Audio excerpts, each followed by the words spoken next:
आज की वीडियो का श्रेय जाता है श्रीमान राज जी के इस कमेंट को। इन्होंने India first life insurance company limited के वेल्थ मैक्सिमाइजर प्लान के बारे में जानना चाहा है। मैं आपको स्टार्टिंग में ही बताना चाहता हूं कि इस वीडियो में हमने इस प्लान की मुख्य जानकारियों को ही इंक्लूड किया है, कोई उदाहरण हमने यहाँ पे इंक्लूड नहीं किया है। अगर आपके पास ये प्लान है और आपको मुख्य जानकारियां जाननी है तो जरूर ये वीडियो एंड तक देखिएगा और अगला भाग भी जरूर देखिएगा। इसी के साथ आप हमें कमेंट सेक्शन में बताइएगा कि आप अगली वीडियो किस टॉपिक पे चाहते हैं। अगर आप India first life insurance company limited के बैकग्राउंड के बारे में शॉर्ट में जानना चाहते हैं तो आज की वीडियो का डिस्क्रिप्शन चेक करें, आपको इस वीडियो का लिंक मिल जाएगा। इसी के साथ आप हमारे साथ जुड़े रहें क्योंकि हमारे एक वीडियो लाते हैं आपके सुझाव और प्रश्नों के अनुसार। वीडियो को लाइक करें, शेयर करें और चैनल को सब्सक्राइब करके ही जुड़ सकते हैं आप, क्योंकि मेंबरशिप हमने अभी ऑन नहीं की है।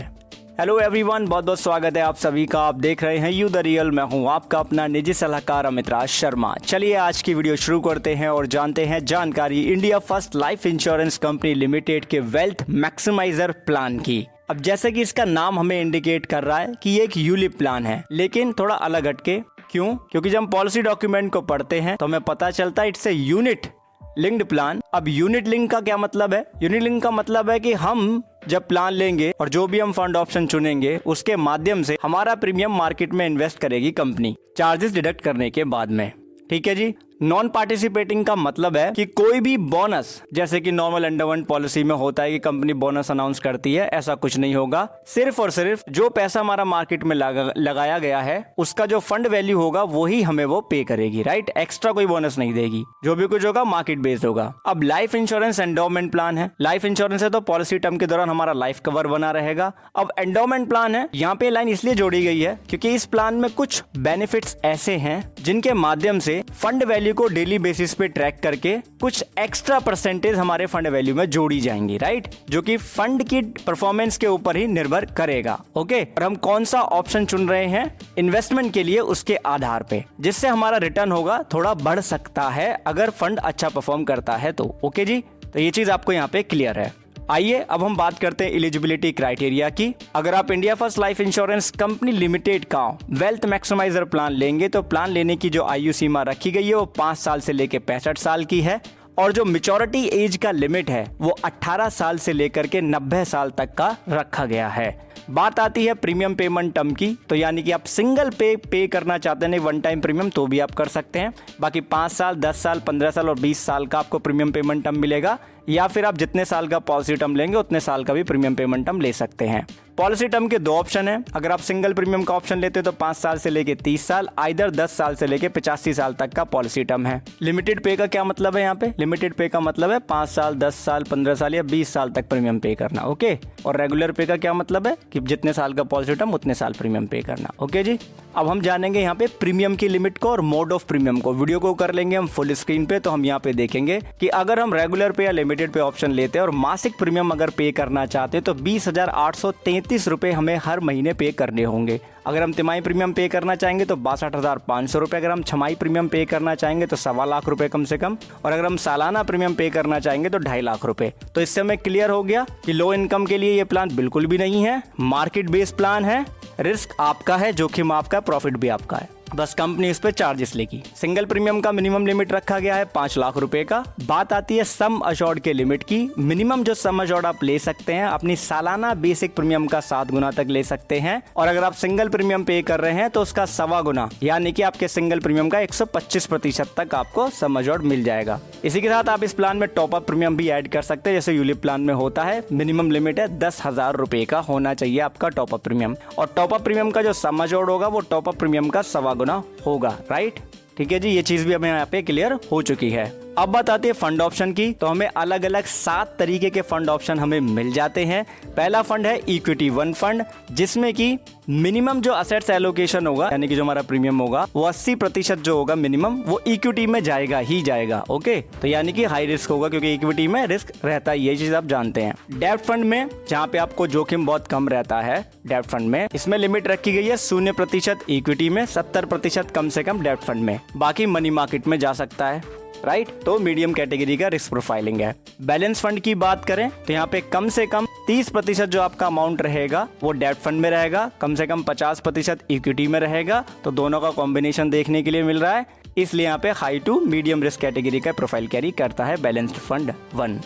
फिर आता है आपका फोर्थ फंड जो कि है वैल्यू फंड। वैल्यू फंड में 70% कम से कम इक्विटी को होल्ड करेगा और 30% ज्यादा से ज्यादा, मैक्सिमम लिमिट है, मनी मार्केट में जाएगा। ओके, तो यानी कि डेट फंड का यहाँ पे सीन नहीं है, इक्विटी और मनी मार्केट इंक्लूडेड है, तो वेरी हाई रिस्क कैटेगरी का ये फंड है। फिर है आपका इंडेक्स ट्रैकर जिसमें कि 90% कम से कम इक्विटी में, 10% कम ज्यादा से ज्यादा मैक्सिमम जो है मनी मार्केट में, तो ये भी वेरी हाई रिस्क कैटेगरी का हो गया, राइट, क्योंकि जब इक्विटी में पैसा ज्यादा लगता है तो रिस्क बढ़ जाता है। फिर आता है आपका डायनेमिक एसेट्स एलोकेशन फंड जिसमें कि मैक्सिमम लिमिट 80% है इक्विटी के लिए, मैक्सिमम लिमिट है 80% डेट फंड के लिए और मैक्सिमम 40% लिमिट रखी गई है मनी मार्केट के लिए।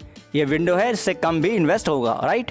ये भी फंड जो है हाई रिस्क कैटेगरी का है। फिर अगला फंड आता है यहाँ पे इक्विटी एलीट अपॉर्चुनिटी फंड। इस फंड के माध्यम से मिनिमम 60% जो पैसा होगा तो कंपनी के फंड मैनेजर द्वारा इक्विटी में जाएगा और मैक्सिमम 40% तक जा सकता है मनी मार्केट में। ये भी हाई रिस्क कैटेगरी में ही आता है क्योंकि डेप्ट यहाँ पे इंक्लूड हमें नहीं दिखता है। अब बात आती है इन्वेस्टमेंट स्ट्रेटेजी ऑप्शन की, या कहें कि कितने प्रोफाइल ऑफर किए जाते हैं। 3 तरीके के ऑप्शन आपको मिलते हैं। पहला है automatic trigger based investment strategy. अब इस ऑप्शन के अंदर आपका जो पैसा है वो इक्विटी 1 फंड और डेप्ट 1 फंड के अंदर जाता है, जिसमें कि प्री डिफाइंड रेट है 10% का। इसका क्या मतलब है कि इक्विटी 1 में आपका पैसा गया, वो 10% की दर से अगर बढ़ गया, राइट, फिर उसको डेट फंड में ट्रांसफर कर दिया जाएगा। ओके, यानी कि जब भी 10% वो बढ़ेगा तो उसको डेट फंड में ट्रांसफर कर दिया जाएगा, या इससे ज्यादा बढ़ेगा तो इसको फिर बैलेंस किया जाएगा, जिससे कि प्री डिफाइंड रेट जो है 10% के रेट का वो मेंटेन रहे। अगला ऑप्शन है फंड ट्रांसफर स्ट्रेटेजी।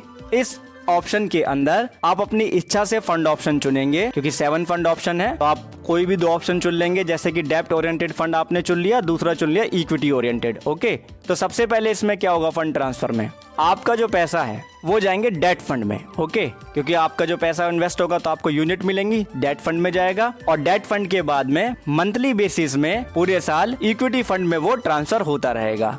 ओके जी, सिस्टमेटिकली तरीके से, जैसे कि SIP होती है कि सिस्टमेटिक इन्वेस्टमेंट होता है ना, वो रूल यहाँ पे अप्लाई कर देंगे। फिर आता है आपका एज बेस्ड इन्वेस्टमेंट स्ट्रेटेजी। इसमें आपको साफ पता लग रहा है कि आयु के आधार पे सब कुछ है। जैसे कि 5 साल से लेके 25 साल की उम्र के लिए इक्विटी 1 फंड में 40% आपका प्रीमियम एलोकेशन होगा, 30% जाएगा डेप्ट फंड में, जो कि डेप्ट फंड 1 ऑप्शन है, डेप्ट 1 यहाँ पे लिखा हुआ है, 30% कम से कम, और उसके बाद जो 30% बच जाएगा वो वैल्यू फंड में चला जाएगा। ओके, फंड के बारे में ऑलरेडी आपको बता चुका हूँ। फिर इसी के साथ में जैसे कि मान लीजिए 36 से लेकर के 45 साल की आयु है, तो 30% आपका जो प्रीमियम एलोकेशन होगा after the all charges deduction वो इक्विटी 1 फंड में, और 50% आपका रहेगा डेप्ट 1 फंड में, 20% रहेगा वैल्यू फंड में। ओके, इस तरीके से। तो जैसे जैसे उम्र बढ़ती जा रही है, इक्विटी में पैसा कम होता जा रहा है, डेप्ट में बढ़ता जा रहा है और वैल्यू फंड में भी कम होता जा रहा है, और ये मंथली बेसिस पे होगा। मंथली बेसिस पे इसको फंड को बैलेंस किया जाएगा। ठीक है, अब बेनिफिट की बात कर लेते हैं यहाँ पे। तो सबसे पहला बेनिफिट हमें देखने के लिए मिलता है लॉयल्टी बेनिफिट। अब लॉयल्टी बेनिफिट जो हमें मिल रहा है वो रेगुलर पे और लिमिटेड पे दोनों केस के लिए यहाँ पे बताया गया है। ये शुरू होता है पॉलिसी के 6ठे साल के अंत से लेकर के 10वें साल तक।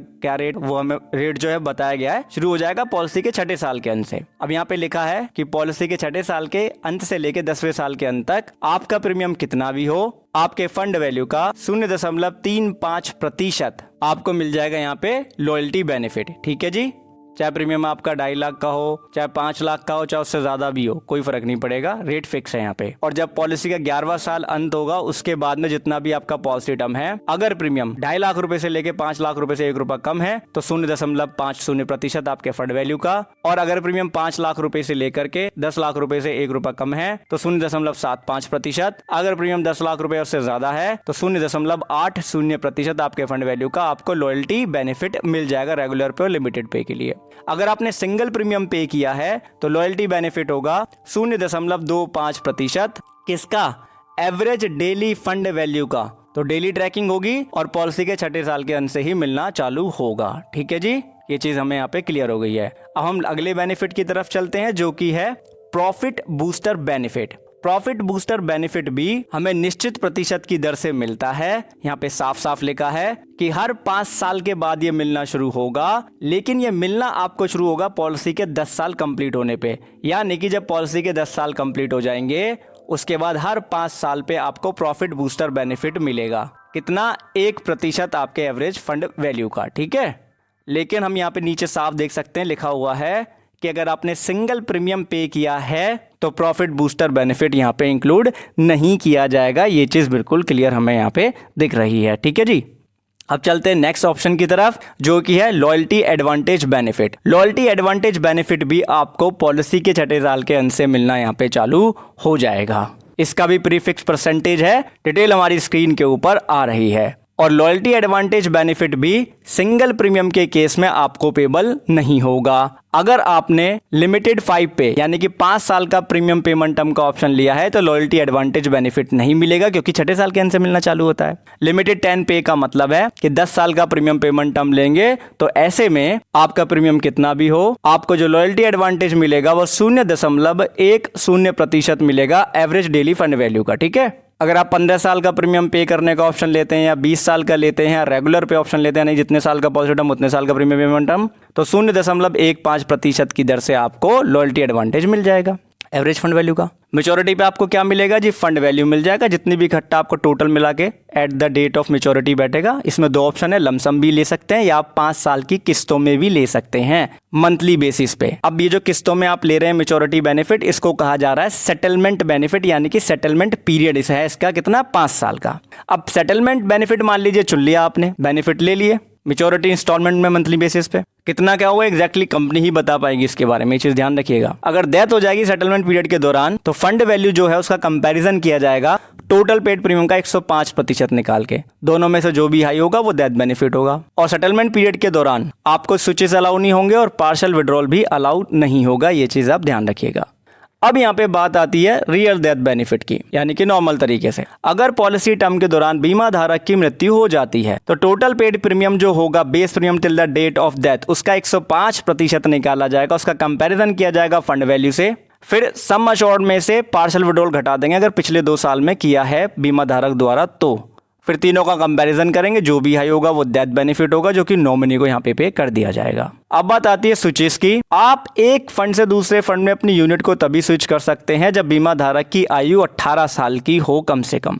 ठीक है, इससे कम है तो नहीं कर पाएंगे। अब यहाँ पे साफ लिखा हुआ है कि स्विचेस अगर आप करना चाहते हैं यूनिट का, अगर आप पार्ट में करना चाहते हैं तो पार्ट में भी कर सकते हैं, अगर आप अपने पूरे फंड को ही स्विच करना चाहते हैं यूनिट्स को तो वो भी कर सकते हैं। बट जो मिनिमम स्विचिंग अमाउंट का लिमिट है वो 5,000 रुपये का रखा गया है। मैक्सिमम अपना पूरा फंड वैल्यू आप कर सकते हैं, जैसा कि मैंने अभी आपको बताया। अब बात आती है कि स्विचेस जो हम करेंगे क्या उस पर कोई चार्जेस होंगे, तो यहाँ पे साफ लिखा है you are allowed to make unlimited number of switches in a calendar month, these switches are free of charges, यानी कि स्विचेस पे आपको किसी भी तरीके का कोई भी चार्जेस यहाँ पे नहीं देखने के लिए मिल रहा है as per the policy brochure. ठीक है, अब ये पॉलिसी ब्रोशर कहाँ मिलेगा आपको, लिंक डिस्क्रिप्शन में दिया हुआ है और टेलीग्राम चैनल पे भी PDF शेयर कर देंगे हम। ओके, अब बात आती है पार्शियल विड्रॉल की। तो पार्शियल विड्रॉल जब आप करेंगे तो पहली बात तो ये है कि जो लॉकिंग पीरियड है 5 साल का वो कंप्लीट होना चाहिए और बीमा धारक अडल्ट होना चाहिए। ओके, मिनिमम पार्शियल विड्रॉल 10,000 रुपये का अलाउ है। अगर आपने रेगुलर पे या लिमिटेड पे का प्रीमियम पेमेंट टर्म लिया है तो ऐसे में पार्शियल विड्रॉल जो होगा आपके फंड वैल्यू का 25% तक आप विड्रॉल कर सकते हैं और विड्रॉल के बाद में आपका जो मिनिमम फंड वैल्यू का बैलेंस है वो आपके सालाना बेसिक प्रीमियम का 110% बचना ही चाहिए, ये कंडीशन है। अगर आपने सिंगल प्रीमियम किया है प्लान तो ऐसे में आप अपने फंड वैल्यू का 25% विड्रॉल कर सकते हैं और विड्रॉल के बाद में आपका फंड वैल्यू 1 लाख रुपए से कम नहीं होना चाहिए। अगर इससे कम हो रहा है तो विड्रॉल आप नहीं कर पाएंगे, ये चीज यहाँ पे क्लियरली मेंशन है। ओके जी, अब यहाँ पे बात आ जाती है इसका एग्जाम्पल दीजिए। अब देखिए वीडियो लंबा हो रहा है, चार्जेस भी हमें बताने हैं तो आप खुद से कैसे कैलकुलेट कर पाएंगे वो तरीका भी शेयर करना है। तो अगली वीडियो में हम ये सारी चीजें आपको बताएंगे। इस वीडियो में हमने वो चीजें बता दी हैं जिनके आधार पे एक व्यक्ति प्लान ले लेता है जनरली। ओके, इसलिए दूसरा भाग देखना आपके लिए बहुत ज्यादा अनिवार्य हो जाता है। वीडियो लंबा हो रहा है इस वजह से हमने इसको 2 भाग में किया है। आई होप ये चीज आप समझेंगे। आपने वीडियो अंत तक देखा उसके लिए बहुत बहुत धन्यवाद। यूलिप प्लान में जोखिम आपका होता है, ये चीज आप जानते हैं, इसलिए पॉलिसी डॉक्यूमेंट पढ़े बिना आपको प्लान नहीं लेना चाहिए। अगर आपको इन्फॉर्मेशन क्लियर लगी है तो लाइक कीजिएगा, शेयर कीजिएगा और कमेंट सेक्शन